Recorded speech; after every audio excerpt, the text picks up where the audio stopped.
Disclaimer, this is a college level lesson on theoretical astrophysics.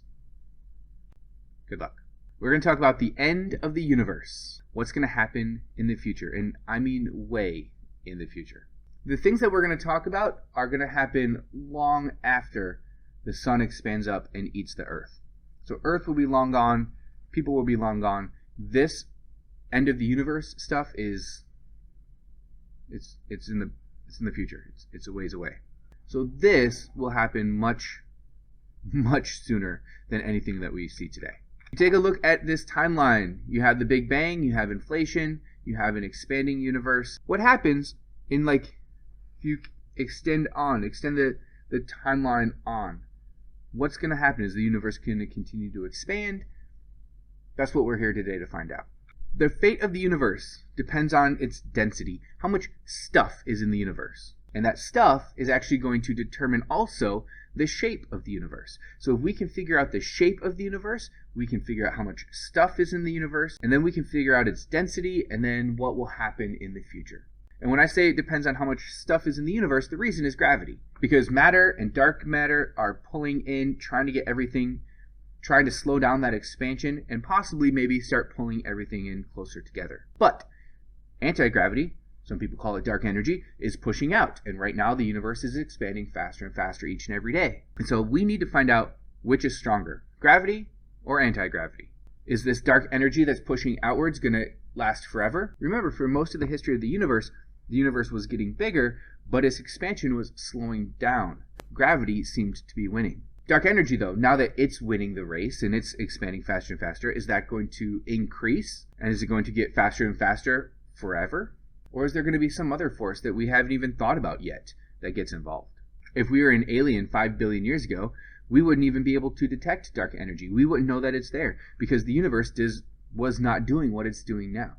So maybe the universe is going to start to do something in 5 billion years, and aliens in the distant future will be trying to figure this out with a piece of knowledge that we cannot ever know here on Earth. There's 3 big theories of what's going to happen. There's a 4th one that we'll also mention, but the 3 big ones are the Big Rip, the Big Crunch, and the Big Freeze.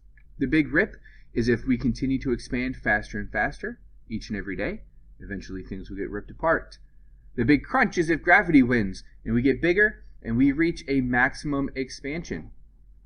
And then all of a sudden gravity starts to win and we get smaller and smaller to the Big Crunch. And then the Big Freeze is where we expand, but that expansion will eventually slow down, and then time will just go on forever and ever and ever. And if you remember, as time goes on, what is our universe doing? It's cooling down. So the more time that goes on, the cooler and colder it's going to get. Let's take a look at the shape of space. We learned earlier from the CMB that the universe looks the same no matter where you look. That was the horizon problem. We call this isotropic, meaning it's the same in every direction. We can also say that it's uniform no matter where in the universe you are. So if you were here, you're going to be in the same density of stuff as if you were over on the other side of the universe. That means that it's homogeneous. You take these 2 sciencey words and put them together. That's what we call the cosmological principle, which means no matter where you are in the entire universe, it's going to look pretty much the same. And if you accept that, which is what we see observationally, then there's no center, there's no edge. We've already talked about that a little bit. Here's something that I want to point out. We've measured the redshifts of distant galaxies caused by the Doppler effect. Those redshifts are not caused by the galaxies actually traveling through space. They're caused by space expanding. So if we were to blow up that balloon and we drew little dots to represent distant galaxies, the bigger we got the balloon, the farther away those galaxies would be from one another. But the dots did not move across the surface of that balloon. Instead, the balloon itself got bigger. So distant galaxies are not moving through space away from us, but space is stretching. That's why they're redshifted. Which leads us to think there's no center, there's no edge, it's the same everywhere, it's getting bigger. What is the shape of space? We know that gravity can bend it. So what is the shape of space?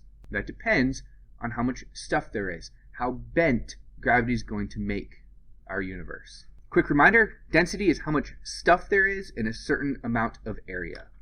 So how much stuff is there in a certain amount of area of our universe. How the universe is curved depends on density. And this is where our brains start to break, because it's not curved like I can take, a wooden dowel and curve it.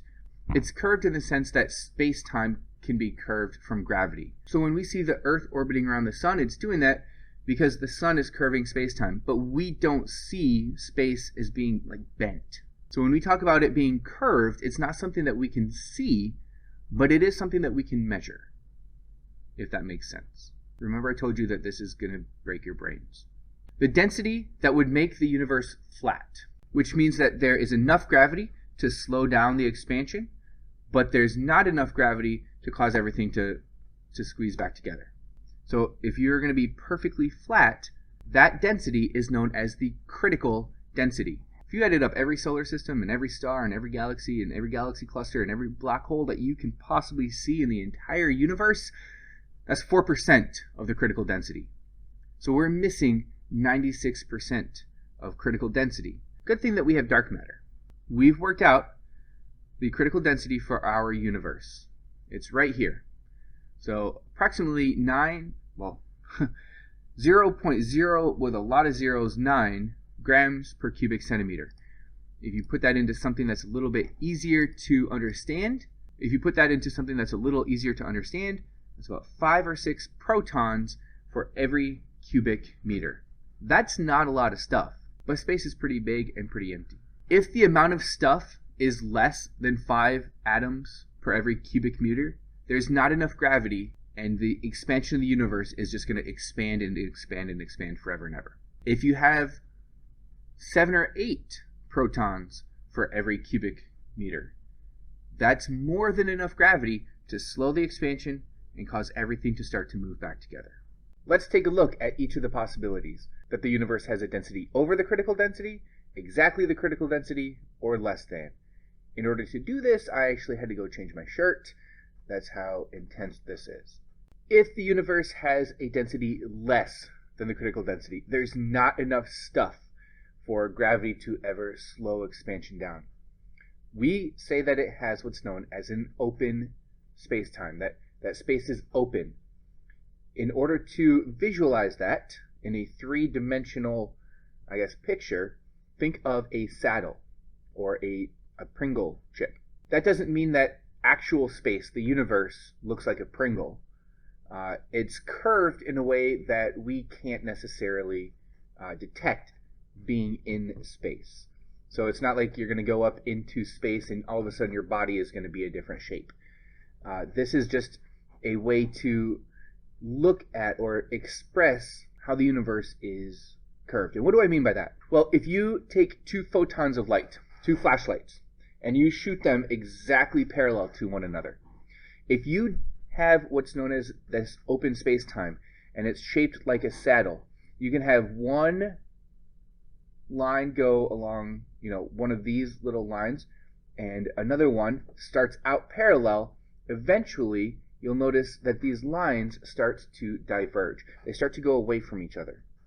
And how is that analogous? Well, if there's not enough stuff in the universe and we continue to expand faster and faster, if you shoot 2 laser beams in a very parallel direction, as time goes on, because space is getting bigger, those beams are going to start to go away from each other. So this is a 3-dimensional interpretation of how space can be curved. This is one of those things that humans can't wrap our brains around. There's no way for a human to visualize the curvature of space-time because it would curve into another dimension, and we can't do that. So all we can do is have this little, picture of how space is going to be curved. If there's not enough stuff and we have that negative curvature and it continues to expand faster and faster and faster, eventually what's going to happen is those distant galaxies are going to start receding away from us faster than the speed of light, and we will never see them. And we will continue to expand faster and faster, and in the far future, the universe is expanding so fast that galaxies within a galaxy cluster will start to move away from each other. we won't see any other galaxies outside of our own. It will continue to expand, and stars within a galaxy will start to move away from each other to the point where eventually they start moving away at the speed of light, and we won't see any stars. Eventually, the universe is going to be expanding so fast that the forces of gravity are not even strong enough to hold planets around stars. And then the universe is going to expand even faster, and the force of gravity will not be strong enough to hold a planet together, and the universe will actually start to pull that planet apart. And eventually you'll get to the point where the universe is expanding so fast that chemical bonds are not strong enough to hold things together. Things like rocks and people, or aliens, will start to get pulled apart. And eventually, even atoms will get pulled apart. Eventually, even electrons, that positive negative electromagnetic charge that's holding electrons onto atoms, are not going to be strong enough. And then eventually the strong nuclear force, which is holding protons together inside of atomic nuclei, is not going to be strong enough. And the universe is actually going to pull apart atomic nuclei. And so in the far distant future, the only thing that you will ever have are individual protons flying through the universe, unable to ever interact or touch. They're just individual protons all by themselves. That's what's known as the Big Rip, because everything in the universe is just going to be ripped apart. Ripped apart because the universe just keeps getting bigger and bigger, faster and faster. Distant galaxies are moving away from us, and all galaxies that are far enough apart seem to be moving away from each other. And the only really reasonable explanation for that is that the whole universe is getting bigger. The spaces between things are getting bigger. But in our usual understanding of that, it's just the empty space in between that's expanding. The galaxy itself is not getting bigger. The Earth is not getting bigger. It's the empty space in between. And we think that's due to something we call dark energy. We don't really know what dark energy is, but our best guess is that it's a cosmological constant, which means it's a basic property of space-time where there's just this kind of inherent stretchiness in space. And so when you have more space, you have more stretching, and it's making the universe expand faster and faster. But there are some other possibilities for what dark energy is, and some of them are a little bit scarier. There's one called phantom dark energy, where instead of just being a sort of property of space that's constant all the time, dark energy is something dynamical, something that changes over time in a way that would make it so that there's more dark energy over time, that space is not only expanding in between everything, but starts expanding within objects, within galaxies, within solar systems. And if that's true, that leads us to a really scary conclusion, which is that the universe would be heading for what we call a big rip. What that means is that over a sufficient period of time, the universe would start stretching out so much that it would ultimately pull itself apart. And you can calculate, based on what we currently know about the expansion rate, what the earliest that would be, that final big rip end of the universe. And we think it's somewhere around 200 billion years. But probably it's not going to happen. But if it did, then what you would see is you'd first see galaxy clusters coming apart. That would be in sort of the last 2 billion years or so of the cosmos. And then you'd start to destroy galaxies. Galaxies would start to pull apart as the dark energy within them pulls on them from the inside. Stars would start to wander away from galaxies. That would be in about 140 million years before the very, very end. And then just a few months before the end, you would get the solar system coming apart. Planets would wander off away from the sun. And then it gets really personal at that point, because then even planets can't hold together anymore. There's so much stretching of space that you would start to explode planets. And about an hour before the end, the Earth itself would explode, and then just tiny fractions of a second before the end, atoms themselves would be ripped apart. And then the whole universe would be, in some sense, torn asunder. We don't really know what that would look like, but we know that it would be catastrophic for any structures in the cosmos. What if there is more stuff than that critical density in the universe? There's more than enough for gravity to start to win. Well, that's what we call a closed space-time. And the way that you could picture this is basically a sphere. So it would be space in the shape of a sphere. And to think about that, imagine you have two laser beams and you shoot them going exactly parallel. Well, what's going to happen is the universe is expanding now, but if we have enough stuff where we have more than the critical density, eventually that gravity is going to start to win, and it's going to start to pull everything in the universe back together. And those two parallel beams of light are going to slowly start to converge, because everything in the universe is pulling in. The universe itself is getting smaller. And as the universe gets smaller, those two parallel lines are going to get closer and closer together. To picture this in a 3D visualization, you have two parallel lines. So you shoot a laser beam on this line and on this line. And as they go on, you will see that they get closer and closer together. Kind of like if two people started on the equator and walked directly north, eventually they're going to end up in the same spot. Well, if the universe is getting smaller and smaller, you take two parallel lines, and this is way in the future, eventually they're going to end up on the same spot. That's a closed space-time. That means that the universe is finite. It will eventually shrink back down, and we will go through what's called the Big Crunch, the opposite of the Big Bang. So as things get closer, the universe will start to get more dense, it will start to heat up, and eventually everything in the universe will be at the same spot. It's an anti-Big Bang. We refer to this as having a positive curvature, and it tells us that the universe is finite. It will have an ending. That ending is the Big Crunch. Possibly, maybe, that Big Crunch will bounce into a new Big Bang, and there will be a new universe that goes through what we just went through. Maybe our universe has already gone through a Big Crunch, and it bounced off, and that rebound is what we view as the Big Bang. And maybe it will happen again, and there will be another Big Crunch, and then another Big Bang, and another Big Crunch, and maybe that happens for infinity. Who knows? What about the third scenario, where the rubber band wins out? That corresponds to a possible future in which the force of gravity brings the universe's expansion to a halt and then reverses it. Galaxies would start rushing towards each other, and as they clumped together, their gravitational pull would get even stronger. Stars, too, would hurtle together and collide. Temperatures would rise as space would get tighter and tighter. The size of the universe would plummet until everything compressed into such a small space that even atoms and subatomic particles would have to crunch together. The result would be an incredibly dense, hot, compact universe. A lot like the state that preceded the Big Bang. This is the Big Crunch. Could this tiny point of matter explode in another Big Bang? Could the universe expand and contract over and over again, repeating its entire history? The theory describing such a universe is known as the Big Bounce. In fact, there's no way to tell how many bounces could have already happened, or how many might happen in the future.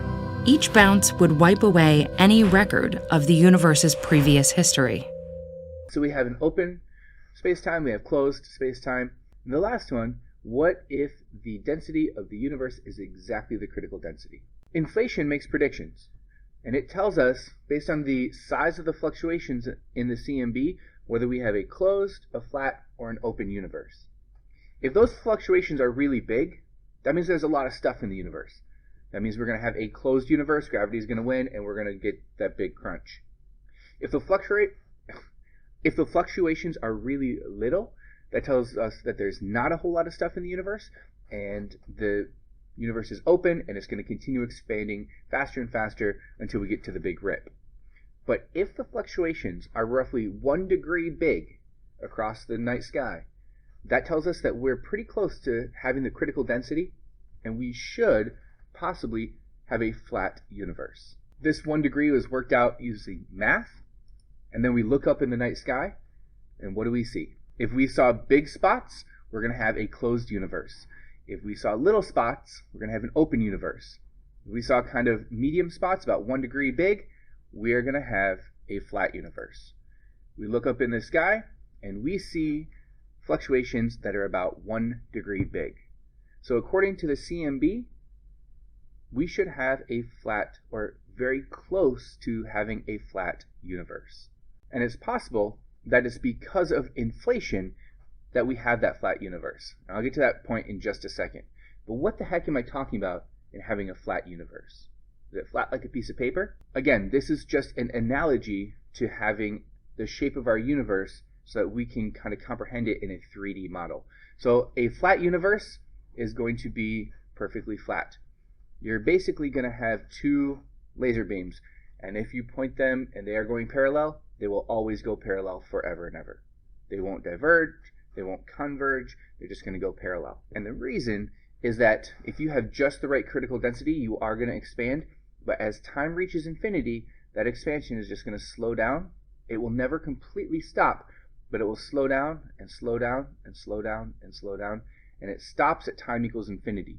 So far in the future, it will, for all intents and purposes, just be the same size, the same size, the same size.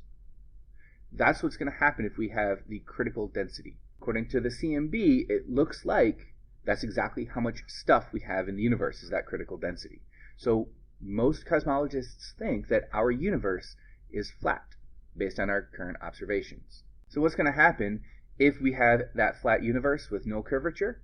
We're going to expand out and then eventually just going to slow down that expansion. We're never going to coalesce back together in the big crunch. We're never going to have everything ripped apart in that big rip. Instead, we're going to have what's known as the big freeze. Thermodynamics is going to win, and as time goes on, everything's just going to start to run down. All the interactions that can happen do happen, so everything that can turn into a star turns into a star.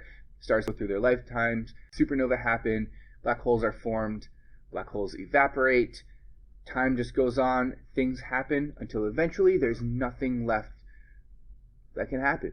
The universe continues to cool down. That black body radiation that right now is about 2 to 3 degrees above absolute zero will continue to get colder and colder until it gets closer to absolute zero.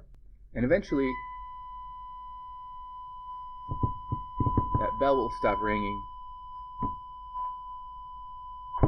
Eventually, we'll get to that big freeze where everything just is done. There's nothing left to happen. Another name for this is called heat death. There's no more heat left in the universe. Everything is at absolute zero. There's no more interactions. There's nothing left going on. Entropy has won, and the universe is done.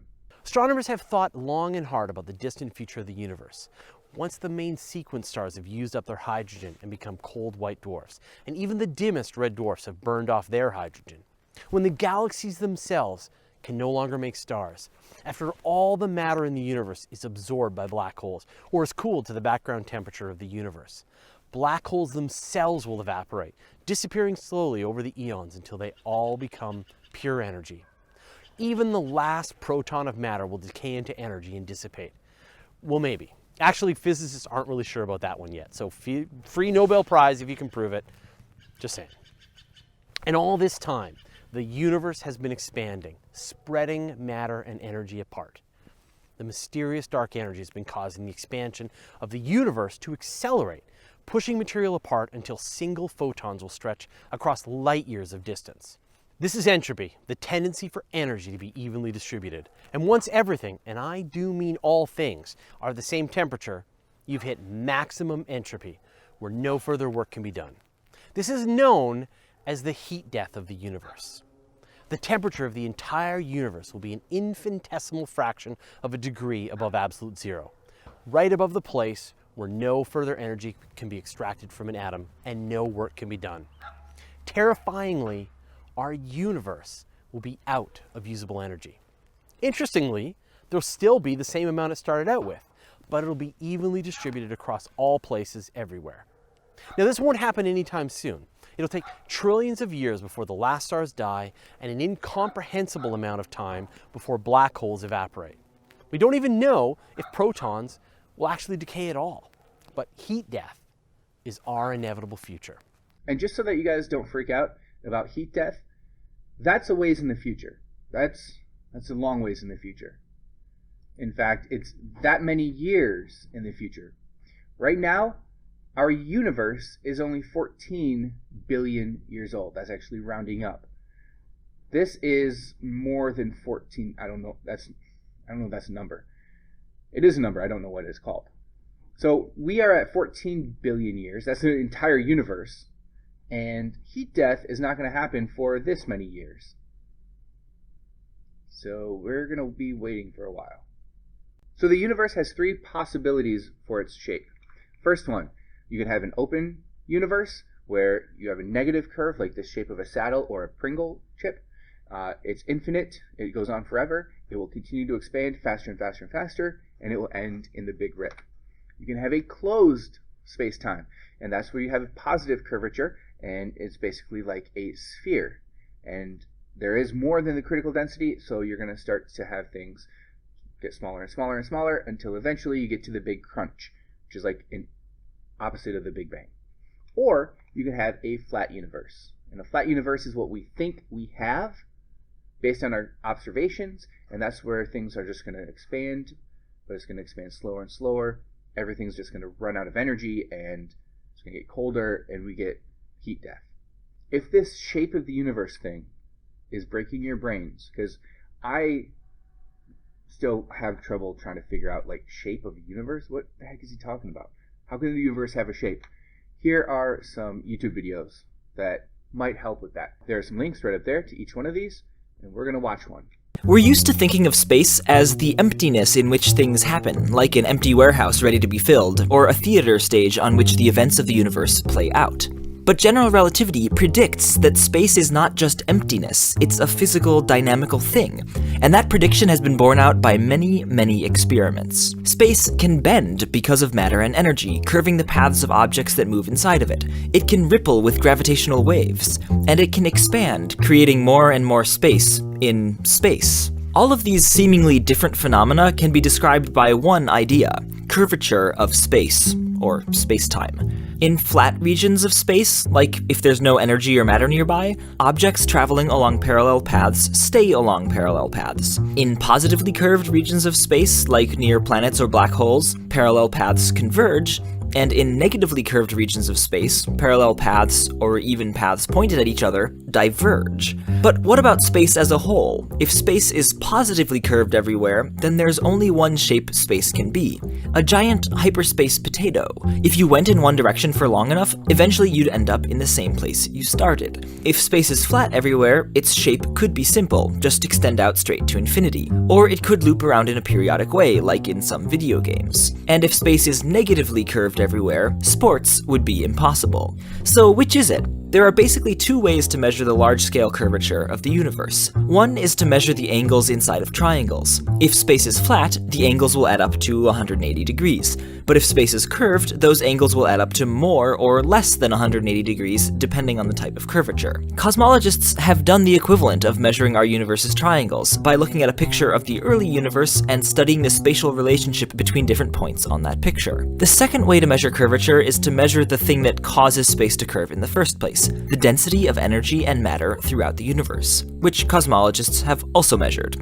It turns out that in both cases, measurements show the universe to be pretty much flat, with a 0.4% margin of error. But before you get disappointed that we don't live in a cool cosmic hyper-potato, let me tell you one big problem. The fact that we live in a flat universe appears to be a gigantic, cosmic-level coincidence. If the universe had just a little bit more mass and energy, space would have curved one way, and if it had just a little bit less mass and energy, space would have curved the other way. But we seem to have just the right amount to make space perfectly flat, as far as we can tell. This perfect amount is the equivalent of 5 hydrogen atoms per cubic meter of space, on average. Those big empty parts of space make up for all the atoms we have crammed in here around us. If instead there were 6 hydrogen atoms per cubic meter of space on average, or 4, the entire universe would have been a lot more curved, or a lot less. And we so far have no idea why our universe has the mass energy density it does. When it comes to the curvature of the universe, our knowledge falls flat.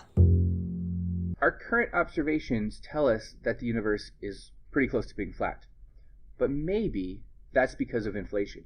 Maybe it's because the universe got so big so fast that it seems flat from our perspective. Now, what do I mean by that? Well, maybe the universe is really closed. Maybe it's open. But because we're seeing such a small fraction of it, because of inflation, maybe it seems flat to us.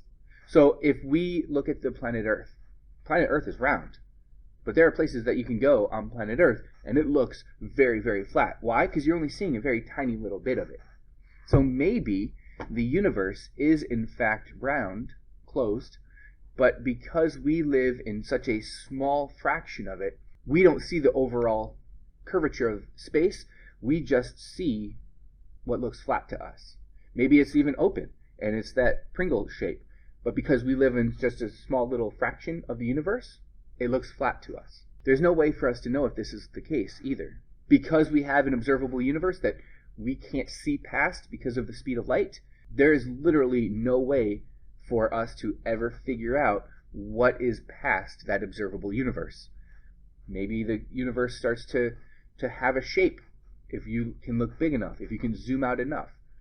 But what we see in our observable universe, 93 billion light years across, seems big to us, but maybe it's just a little tiny fraction. And that little tiny fraction looks flat to us because we can't see the entire universe. Right now, we are expanding faster and faster and faster. What could possibly be causing that? Dark energy. We've mentioned that. What could dark energy maybe be? Well, those quantum fluctuations that happen in space-time, where you have virtual particles popping in and out, that's how black holes evaporate. Those quantum fluctuations are technically a form of energy. And that energy could possibly be what's causing our universe to get bigger and bigger, faster and faster. So according to quantum mechanics, the universe, empty space itself, has energy. The problem with saying that that energy is what is causing the expansion of the universe is that when we measure the amount of energy that the empty universe would have based on its size, that measurement is so much bigger than the actual cosmological constant, the actual amount of dark energy that we measure. It's actually the biggest mismatch in all of science. So let me repeat that real quick. Quantum mechanics tells us that the universe itself has energy. We also know that something is causing the universe to get bigger. We call that dark energy. When we calculate how much energy the universe has in its empty space through quantum mechanics, that number is so much bigger than the amount of dark energy that's causing the expansion of the universe that mismatch is the biggest mismatch in all of science. So is this quantum mechanical energy of empty space what's causing the expansion of the universe? Maybe, but our calculations tell us that maybe it's something else, because the amount of what we calculate and the amount of what we see is not anywhere near each other. In cosmology, we believe that the universe started off in a big bang 13.7 billion years ago. All alternatives have been pretty much ruled out. Steady-state theories, other alternatives have been ruled out. However, how will the universe end? We have several possibilities. One possibility is a big crunch, when the universe squashes together in a gigantic ball of flame and maybe bangs once again. Another possibility is the big freeze, that the universe expands and just keeps on going, and we're all going to freeze to death, and we're all going to die when the universe reaches near absolute zero. Then there's something called the Big Rip, where the universe goes into an exponential expansion and expands so rapidly that the distant galaxies can no longer be seen because they travel faster than the speed of light.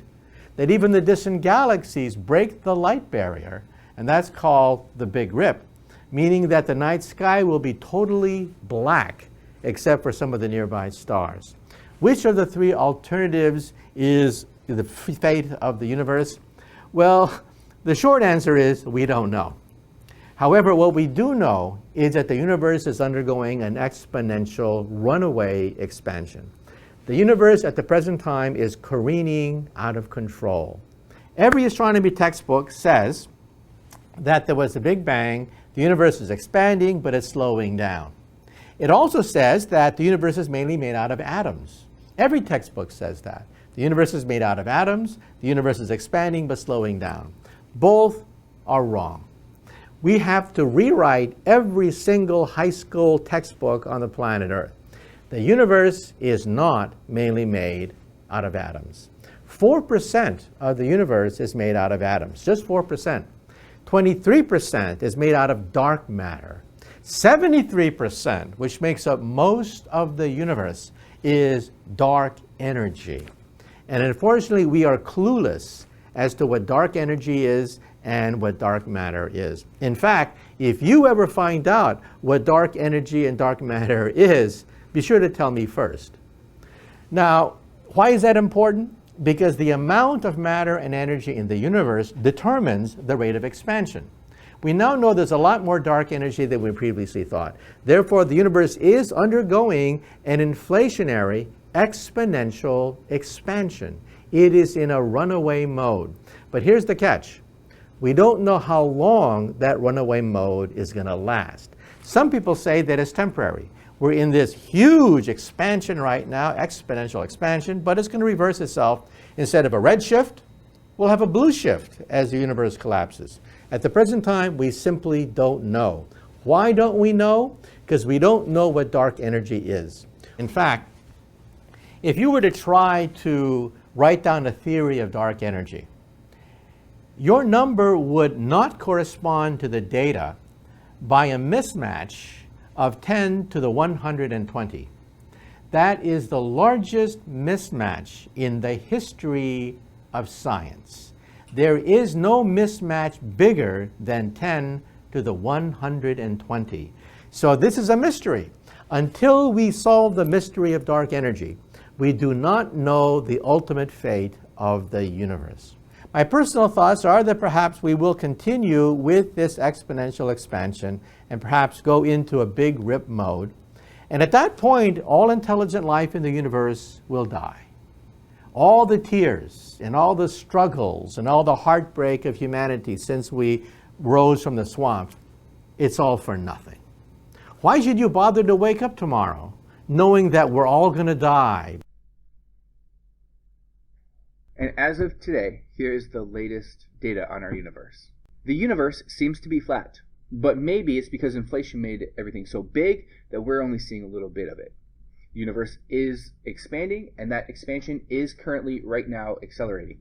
Is that going to happen forever? We don't know.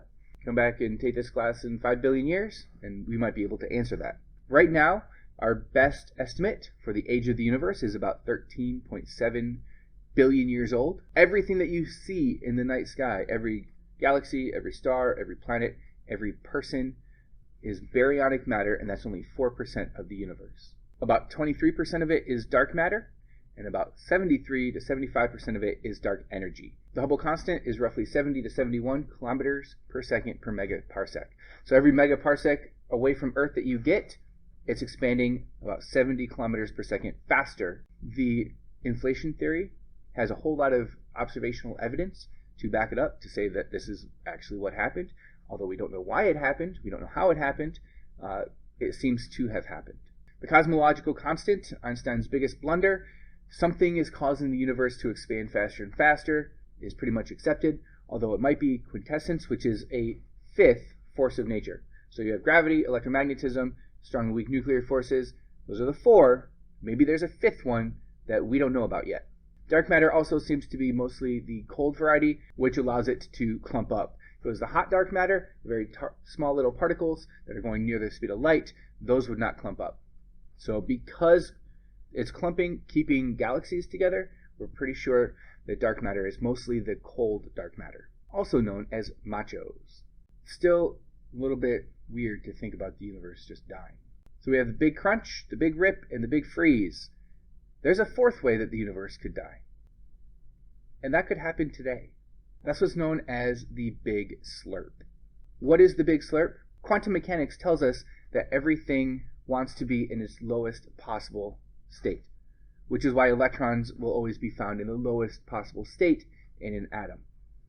Well, if we have quantum fluctuations in our universe, which is a type of energy, those quantum fluctuations are going to want to be in the lowest possible state. And there's a possibility that those quantum fluctuations are not in the lowest possible state, where a little piece of the universe could slip down or slurp down into that lowest possible state. And if that happened, the next little bit of the universe over would also slip down. The universe a little bit farther away would also slip down into that lowest possible energy state.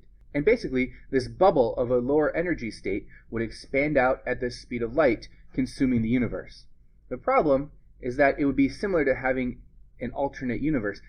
Our laws of physics would be different. Because it's in a different energy state, well, the strength of the electromagnetic force would be different. So any chemicals that are in our universe couldn't exist in that one. The strength of gravity would be different. So the things that are holding things together in our universe would be different in that part of the universe, in that bubble. Our universe would slurp into this alternate universe that's in this low energy state, and everything about our universe would change. Because that bubble of the lower energy state is traveling out at the speed of light, there's literally no way for us to ever see it coming. All of a sudden, we just wouldn't be here. And that could happen later today. Probably won't, but there is a possibility. What if our universe comes with a self-destruct button to eliminate itself so cleanly and efficiently that every single physical thing would just stop existing and life would be impossible forever? The ultimate ecological catastrophe. Vacuum decay.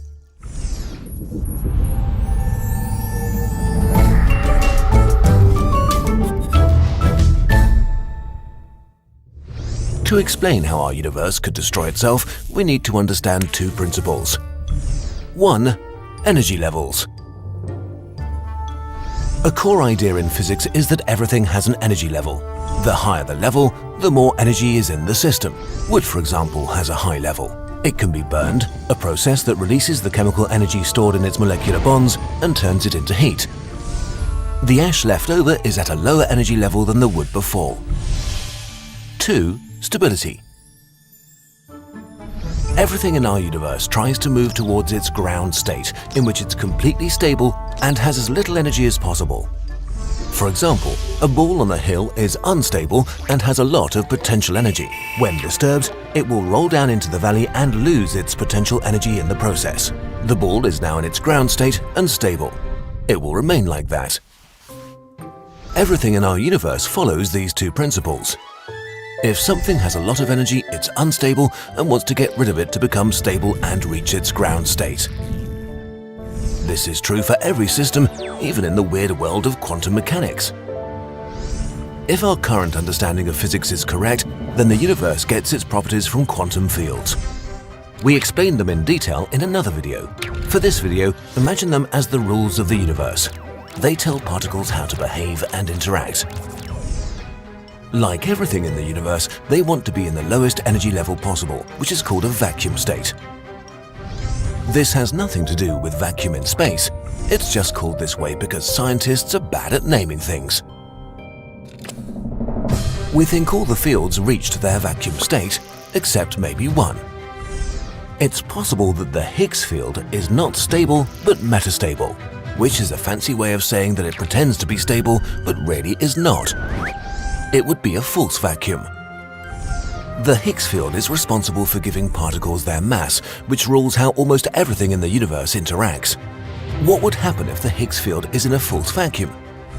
Think of our ball in the valley. The ball is the Higgs field. The valley might not be the lowest energy state for the Higgs field. There might be an even deeper valley that it wants to get to. This would mean that the Higgs field has a lot of potential energy waiting to be released. The Higgs field could be like a piece of wood, but drenched in gasoline, waiting to set the universe on fire. A random spark, like quantum tunneling, could release the potential energy of the Higgs field. This could happen at any time and without warning. If at any point in space this so-called vacuum decay starts, there is no turning back. As the Higgs field crashes into the lower energy state, it releases a massive amount of potential energy. This energy pushes the space around it over the barrier, which releases more potential energy. A sphere of the new stable Higgs field or true vacuum grows at the speed of light in all directions. Imagine it like setting a sea of gasoline, the size of the universe, on fire. The sphere is surrounded by a shell of energy that devours everything it comes into contact with. Whatever it touches is eliminated from existence. The bubble will continue to grow forever, deleting the universe on its way. There is no way to be warned since it's so fast, but there's nothing we could do anyway. Our destruction would be instant. In a fraction of a second, Earth would be gone. But it actually gets worse. If the energy level of the Higgs field changes, it changes all of physics. In the true vacuum of the sphere, the standard model will be overthrown, superseded by different physics that we don't know. How fundamental particles behave, how atoms hold together, how chemicals react. Vacuum decay won't just destroy life, it will destroy chemistry itself, making life as we know it impossible. We simply have no idea what it would be like inside. It might be a shadow of what it is now. Or not. We don't know. If vacuum decay happens, the outlook is indeed grim. If you feel slightly worried now, don't be. At this point, false vacuum is speculation based on our current understanding of particle physics, which might be wrong. It's kind of like using a ruler to measure a continent. Sure, you can do it, but you might be off by quite a bit at the end. Right now, no one can say if vacuum decay is a thing that's real or just a scary idea. But even if one or multiple spheres of death have already started expanding, the universe is so big that they might not reach us for billions of years. If they're far enough away, they might not ever be able to reach us because of the expansion of the universe. The speed of light is not that fast on the scale of the universe. So while vacuum decay is fascinatingly scary, right now there are other things we should be more afraid of. In contrast to vacuum decay, we have the power to prepare for most of them. If you guys could answer this question of the day, of the 4 possible outcomes for our universe, the big rip, the big freeze, the big crunch, or the big slurp, which one would you guys prefer to happen?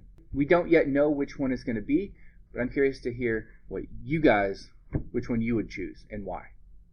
Hey, buddy. I'm recording a video. You want to be on it? No?